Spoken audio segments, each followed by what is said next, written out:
Assalamu alaikum wa rahmatullahi wa barakatuh, hayyakum Allah wa bayyakum. Si je vous dis Bilal al-Habashi, systématiquement vous pensez à l'adhan. Si je vous dis le martyr du adhan, ça ne vous parle pas. Si je vous dis par exemple, à quel âge on atteint la majorité en France, vous allez me dire 18 ans. Est-ce que vous savez que pendant 18 ans, l'adhan en Turquie a été récité en turc et non pas en langue arabe? Et tout cela sous l'ordre de Mustafa Kemal Atatürk. Suite à l'abolition du califat ottoman en 1924, Mustafa Kemal, qu'est-ce qu'il va essayer de faire? Suite à la promulgation d'une série de mesures, il va essayer d'effacer l'identité islamique de la Turquie. Qu'est-ce qui va se passer? De nombreux savants musulmans vont être pendus, vont être emprisonnés. De nombreuses écoles coraniques, islamiques vont être fermées. Il va même interdire l'enseignement du Coran. Donc il va essayer de séculariser tout ce peuple turc qui avait vécu pendant des siècles et des siècles sous l'Empire ottoman. Et il va même fermer la mosquée Hagia Sophia et il va en faire un musée. Et l'alphabet arabe qui était pratiqué à l'époque, qui était en vigueur durant l'Empire ottoman, il va être remplacé par l'alphabet latin. Et voilà la nouvelle Turquie sécularisée. Dawla Ilmaniya. Et je vais vous lire ce que disait Mustafa Kemal Atatürk. Il dit, regardez, depuis plus de 500 ans, les règles et les théories d'un vieux shir arabe et les interprétations abusives de générations de prêtres crasseux et ignares ont fixé. Regardez comment est-ce qu'il parle des gens de science. En Turquie, tous les détails de la loi civile et criminelle. Donc, il en veut à la shari'atullah. Il dit, elles ont réglé la forme de la constitution, les moindres faits et gestes de la vie de chaque citoyen. Sa nourriture, ses heures de veille et de sommeil, la coupe de ses vêtements, ce qu'il apprend à l'école, ses coutumes, ses habitudes et jusqu'à ses pensées les plus intimes. Car il savait que la religion, la loi d'Allah subhanahu wa ta'ala, ce n'est pas juste un modèle que tu vis de manière extérieure, mais tu la vis intérieurement et extérieurement. Et ça le dérangeait. Donc tout ça pour lui, il résume ça à quoi? Il dit l'islam. Il dit cette théologie absurde d'un bédouin immoral. Donc là c'est du kufr. Il se moque du messager sallallahu alayhi wa sallam.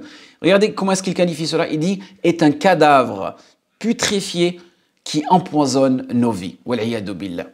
Donc suite à cela, le 18 juillet 1932, Mustafa Kemal, il va imposer l'adhan en turc. Et regardez ce que ça donne, écoutez.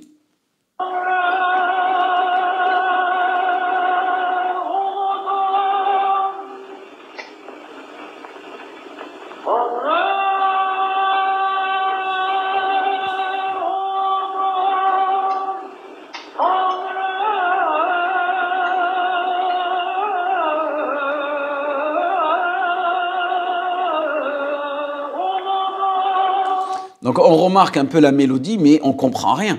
Donc imaginez-vous que chaque pays musulman fasse son adhan dans sa propre langue. Un en berbère, un en anglais, un en français, un en russe, un en chinois. Ça va diviser la communauté. Et vous savez qu'à cette époque-là, à partir de 1932, toute personne qui essayait de faire le adhan en langue arabe, il était puni de 3 mois. Subhanallah. Et ce qui s'est passé en Turquie dans les années 32, c'était une première dans l'histoire de l'islam. Jamais ça a été effectuer ce type de adhan en une langue étrangère. Parce que l'appel à la prière, il a toujours été récité dans sa langue originelle, qui était la langue arabe, en tout temps et en tout lieu. Mais après, Allah subhanahu wa ta'ala, il ramène ceux qui vont secourir sa religion. Le 16 juin 1950, donc juste quelques jours avant le déclenchement de la guerre de Corée, l'adhan va résonner à nouveau en langue arabe. Et voilà après ce que ça donne. Écoutez.